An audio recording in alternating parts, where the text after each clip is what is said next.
Estoy en comunicación con el expresidente de Guatemala, Álvaro Colón. Muchísimas gracias, presidente, por acceder a esta entrevista. No, a ti muchas gracias y gusto de comunicarme contigo. Presidente, ¿cómo analiza esta crisis que estamos viviendo, esta crisis que es sanitaria básicamente, pero tiene su efecto colateral en la economía? Mira, yo creo que mi opinión es que debemos estar muy conscientes que es una crisis mundial, es una crisis que ningún presidente había vivido, ningún gobierno, ningún sistema. Desde el 2018 hemos vivido crisis particulares de países, la crisis financiera del 2007, etcétera, pero nunca una crisis de esta naturaleza que afectara tanto a la convivencia social y, por supuesto, al ser humano. Creo que yo por lo menos no quisiera estar en los zapatos de un jefe de Estado. Es complicado. Tú tienes que decidir entre la vida, la economía, la paz social. Yo llevo encerrado desde el 15 de marzo. Me cuesta. Soy un ser humano común y corriente que quisiera salir más, que quisiera llevar una vida normal. Sin embargo, estoy consciente de que esta pandemia es una gran responsabilidad de la persona y de los planes de gobierno. Y así en general, a nivel regional y mundial, nos tomó desprevistos y los grandes liderazgos del mundo están mal. Es una vergüenza que Estados Unidos, Gran Bretaña, Brasil sean los países más afectados, los que tienen más recursos, los que tienen liderazgo, los que tienen... Y como que nos está demostrando o nos está llevando a que va a haber un cambio muy fuerte a nivel mundial, político, social, económico. ¿China está detrás de todo esto, presidente? Porque hay una teoría, no sé si es real o conspirativa. Yo la he leído y mira, como no creo en las fantasías de conspiraciones ficticias, habría que ver pruebas. Yo creo que fue un virus así como el AH1, ANH1. Sí, la gripe aviar. Que fue muy fuerte con México y con México sobre todo, vecino nuestro, tenemos una frontera grandísima. Y la cooperación, en esa oportunidad, la cooperación entre México y Guatemala fue muy buena, a pesar de tener una frontera porosa, que ahí pasa cualquier persona de ahí, para un lado u otro, no hubo una gran contaminación de la de Guatemala. Y yo creo que esta pandemia se acrecentó porque los líderes importantes del mundo, empezando por el presidente Trump, el primer ministro Johnson, no sentaron liderazgo mundial. ¿Dónde está el G20? ¿Dónde está el G8? ¿Dónde está el BRICS? Liderando una estrategia global para este problema que es global. Entonces, eso lo aprendí de Ricardo Lagos. Digamos que tampoco sabe analizar qué es la pandemia. Estoy seguro que todos sus funcionarios nunca tuvieron en carne propia una experiencia de pandemia. Es una experiencia única, no había desde el 2018. Que revisando un poco la información de Guatemala, aquí dicen que hubo entre 75 y 150,000 personas muertas en el 2018, que la población de Guatemala era pequeñita. Y ahora con toda la tecnología, con toda la información, con todos los científicos, podemos ir a Marte, podemos ir a la Luna y no podemos parar un virus. Eso significa que algo se hizo mal, algo se descuidó, que los líderes actuales no todos, pero muchos no lo ven. A mí me gustan liderazgos como Uruguay, por ejemplo. El de Argentina le está yendo bien. Es decir, no sé si A bien o nivel menos económico, mal no. que a todos los demás. Sí, tal vez le estoy yendo menos mal que a todos los demás, pero O quizás Uruguay ha Costa sido un Rica le está ejemplo. yendo bien en Centroamérica. Costa Rica le había ido bien y ahora se le vino la segunda ola y le está costando. Nosotros estamos creciendo todavía no hemos llegado al pico. Cada semana nos dicen que una semana más, 2 semanas más, pero seguimos en esa escala. Pero creo que hay una crisis de calidad de liderazgo individual y regional. Creo que a estas alturas, después de tantos meses de encierro, ya debería haber una estrategia global, ya debería haber uno o varios líderes mundiales con una estrategia en beneficio de la población mundial. Este virus no distingue fronteras, no distingue sexo, no distingue edades, ahí le va a todo el mundo. Y yo creo que ese liderazgo que va desde lo nacional a lo regional, a lo global, nos encontró con liderazgos muy débiles. Suramérica está con problemas de sus organizaciones regionales, Centroamérica está con ese problema. Nos agarró realmente en una mala época.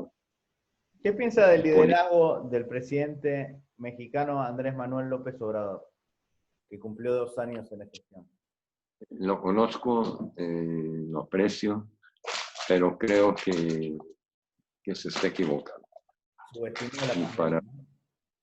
para Guatemala eso es terrible, terrible, porque somos vecinos, tenemos casi 1000 kilómetros de frontera y siento que ha despreciado la crisis.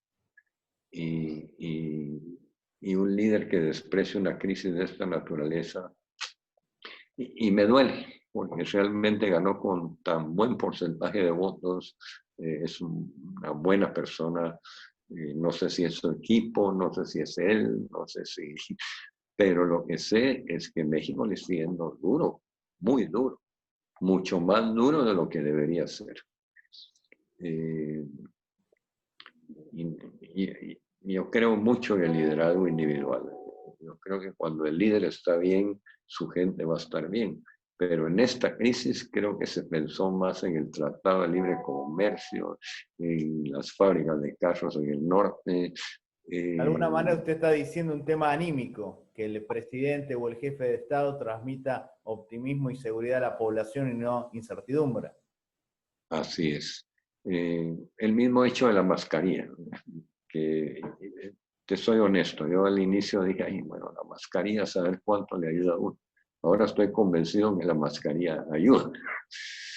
Y cuando uno ve a los jefes de Estado sin mascarilla, dice, el que de abajo va a decir, si el presidente no lo usa, yo no lo uso. Y ahí ves en las calles a la gente sin mascarilla, contaminando o contaminándose. Yo creo que esta contaminación es impresionante. A mí me contaron un caso de Costa Rica, un baby shower, 24 personas, contaminaron a más de 300 personas. ¿Por qué no se puede esperar un baby shower a que nazca el bebé, pues, y celebrar el bebé? No, se reunieron y contaminaron a un montón de gente por una persona contaminada que llegó ahí. Entonces, yo creo que, y aquí ha habido casos similares, los deportados de Estados Unidos es una tragedia. Hay un alto porcentaje contaminado. La población carcelaria también, que quizás esto se Sí, ignora, el hacinamiento de los penales en las cárceles, también es un correcto. tipo de contaminación. Ya, bueno, hace 2 días falleció, lo llevaron a un hospital, pero ya iba muy mal. Una persona que no conozco, que fue secretario de mi vicepresidente. Y uno dice, pero ¿por qué se tuvo que morir por algo que se hubiera podido evitar? Cuando la muerte no la puedes evitar, pues ¿qué vas a hacer? Pero si se puede evitar, creo que le golpea a uno muy duro. Presidente, recién usted hablaba de la falta de liderazgo de la clase política. ¿Qué piensa del liderazgo que tendría que haber de los pastores de la iglesia, de los obispos, los cardenales? Porque es importante también dar una fortaleza espiritual, anímica, no solo desde la clase política, sino desde los líderes de nuestra iglesia. Mira, el liderazgo religioso en cualquier crisis de cualquier país es importante, sea católico, evangélico, musulmán, la religión que fuera. Y el guía espiritual siempre tiene una incidencia en la población. Así es. Y yo creo que por lo menos la Iglesia de Guatemala, la Iglesia Católica, yo soy católico, de la Iglesia Católica cerraron las iglesias, han sido muy disciplinados, etc. Por el encierro no conozco detalles de qué están haciendo para poder apoyar a la población. He visto casos como Italia, digamos, que fueron a visitar presos, se contaminaron, murieron algunos sacerdotes. Yo creo que la religión siempre va a tener una incidencia en la vida de un país. Aunque a veces la clase política descuida los preceptos y los valores religiosos. ¿Qué opina de algunos políticos, algunos de sus colegas actuales presidentes que están a favor de la despenalización para luego legalizar el aborto, que van contra la vida, el derecho humano fundamental?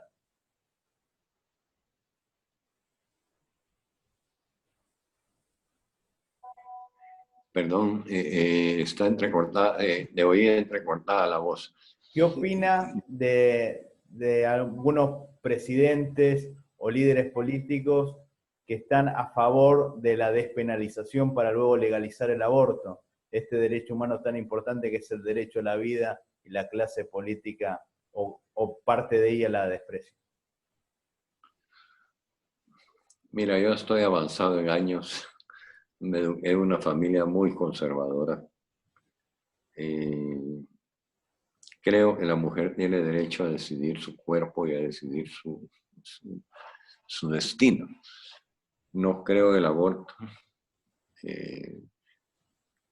Creo que una vida no se puede suprimir. A excepción de que la madre decida entre su vida y la del niño. Una situación límite. O en casos extremos de niños que vienen mal, que se sabe que vienen mal, y que no van a vivir mucho. Y yo pienso que desde la concepción hay vida, y aunque el embrión esté en el vientre de la madre, es un ser vivo. Yo siempre he dicho que la maternidad es algo que el hombre no tuvo, y uno le cuesta entender esa relación embrión-madre, ese amor maternal de nuestras abuelas, nuestra madre, las hermanas madres, etc. Y a veces uno no las entiende porque uno no tiene ese sentimiento tan arraigado de que era parte de tu ser, de tu interior. Respeto la opinión de todo el mundo, pero yo en lo particular creo que el aborto, el otro día, siendo presidente, tuve la oportunidad de hablar con una muchacha que se salvó que su madre la abortara. Y la relación de ella, y fue por violación, y la relación de esta niña con su madre era de veras angelical. Y yo digo, ¿cuántos niños han sacrificado con una relación de esta naturaleza? Creo que es un tema muy espinoso, no sé si usan esa expresión de Argentina, pero es muy delicado. Muy hay que complicado. Tratarlo. Y a veces el problema, como usted dice, la falta de liderazgo, la crisis, es que la clase política se apartó de los valores religiosos, cristianos. O politiza el tema, que es lo peor. Esto hay que verlo objetivamente, desde un punto de vista, pensaría yo, estrictamente humano. Y no si los grupos sociales están presionando o el presidente anda en otra onda, no. sino ese valor humano que debemos tener todos, que al fin y al cabo cuando lo llevan al cementerio, lo que dejamos es lo humano que hicimos en la vida.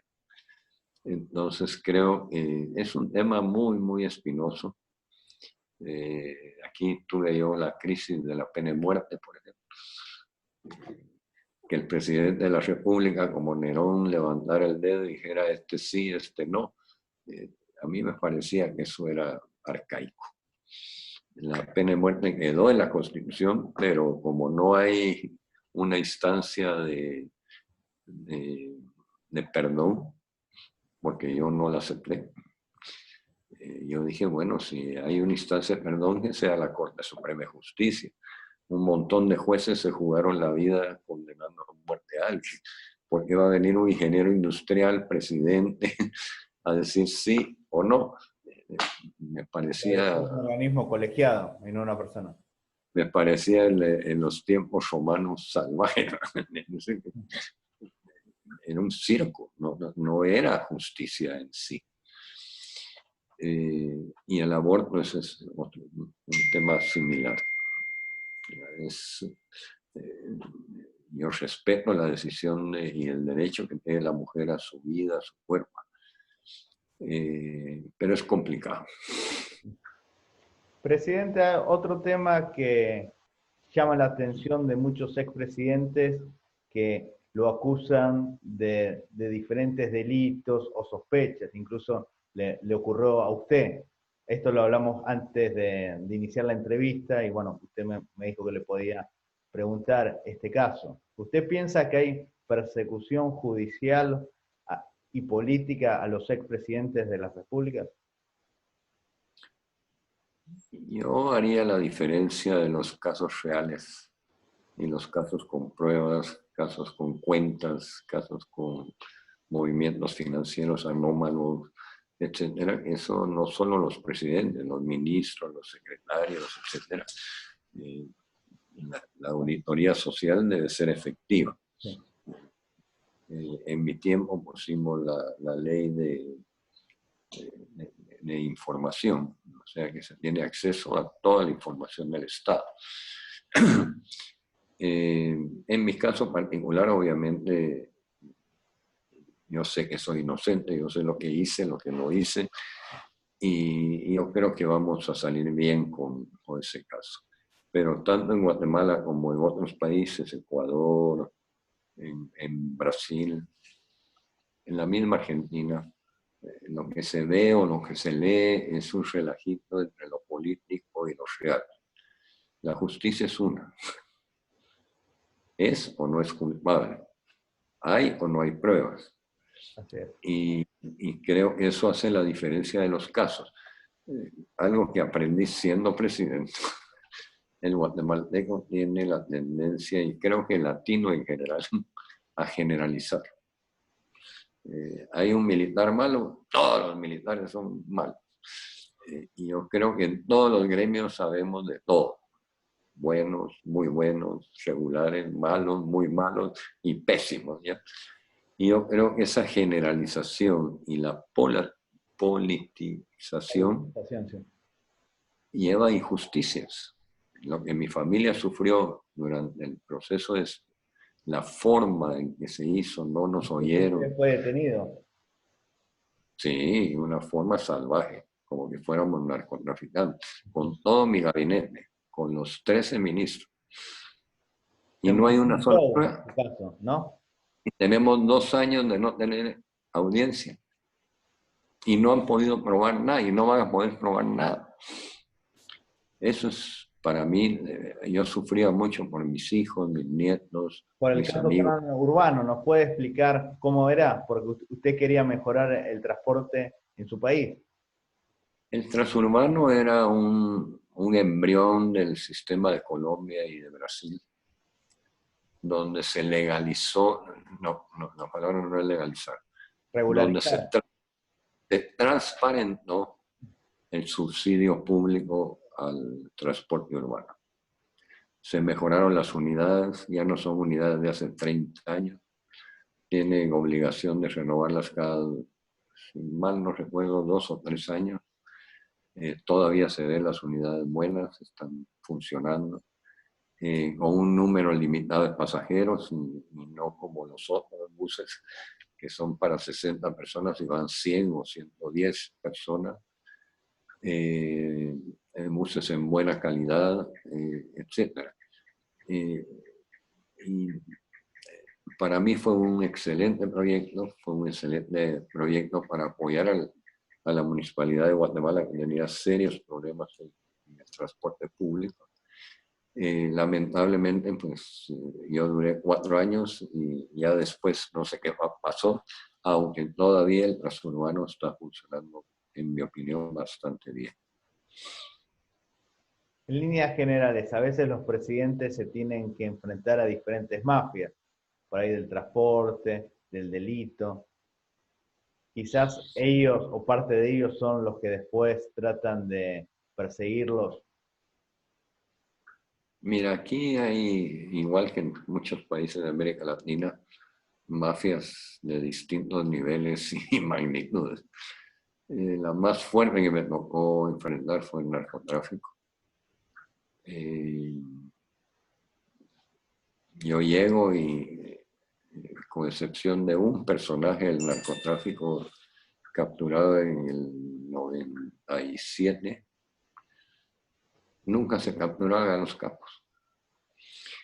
Y de los 19 capos que estaban registrados en una colaboración entre el gobierno, la DEA, Colombia, México, capturamos 17 en Guatemala, 1 en Belice y 1 en Honduras.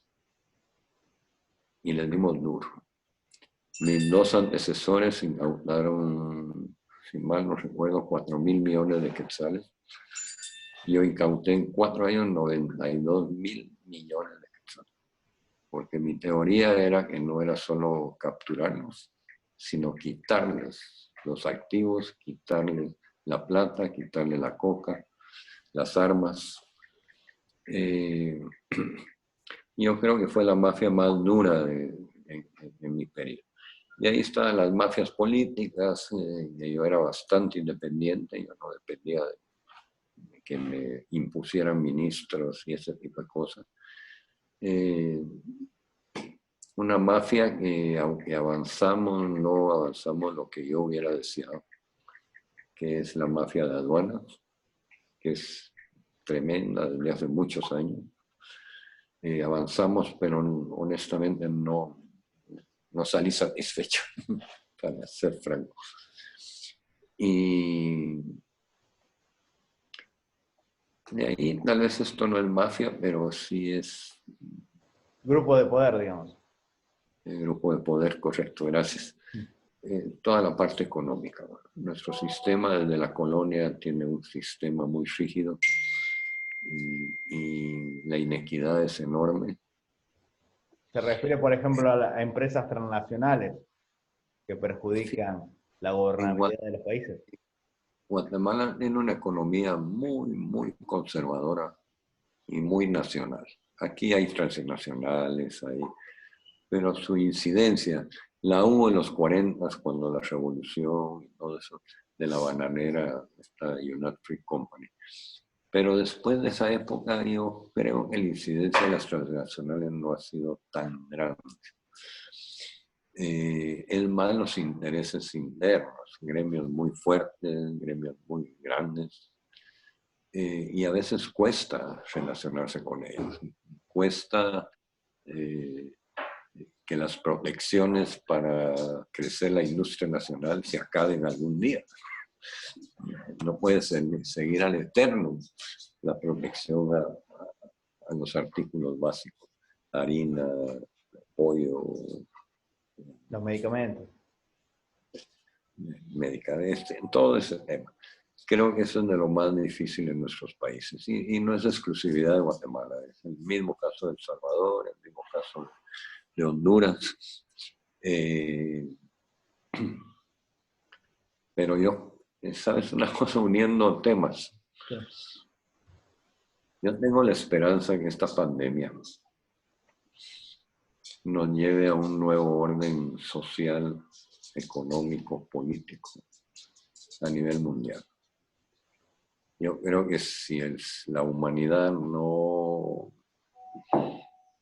toma la experiencia de esta pandemia para enderezar políticas globales que se equivocaron.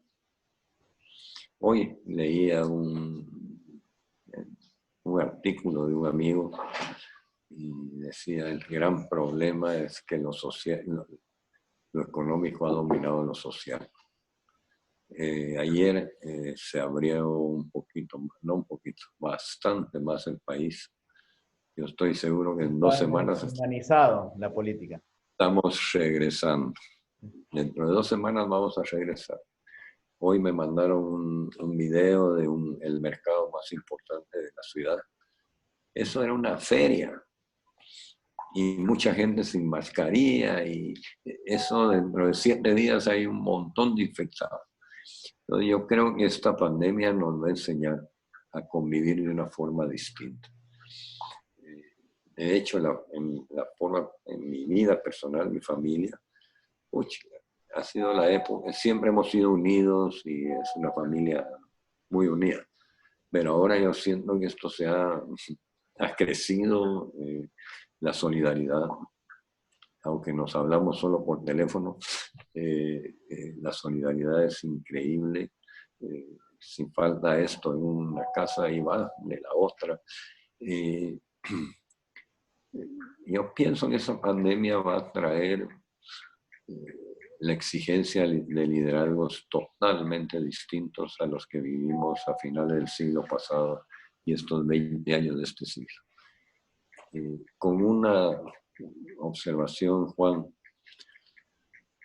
en el 2012 y el 2014 y 15 tuve la oportunidad de estar con jóvenes políticos.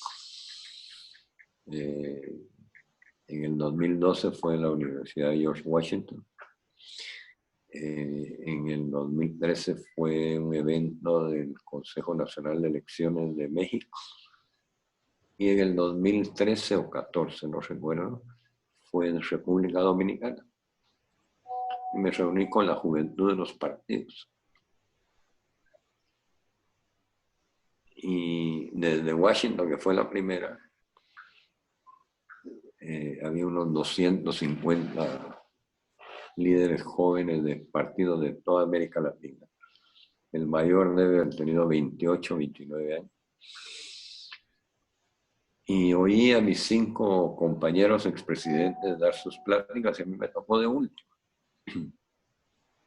Y yo veía que los jóvenes entusiasmados aplaudían, etc. Pero percibía un abismo entre la tarima y los jóvenes. Entonces yo les dije, miren, mi discurso está ahí en la mesa en el CD, déjenme cambiar. Y les pregunté cuántos eran ingenieros. Eran como 25 ingenieros, 30 tal vez, si mucho.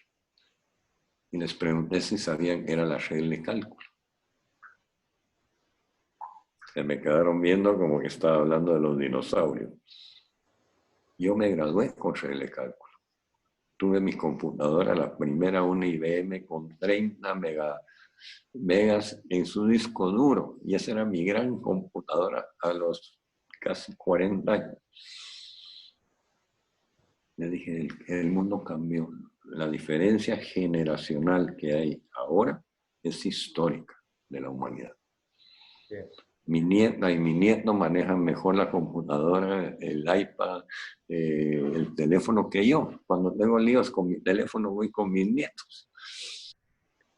Porque ya es una generación transformada. Y le suma la pandemia y le sumas el mal liderazgo.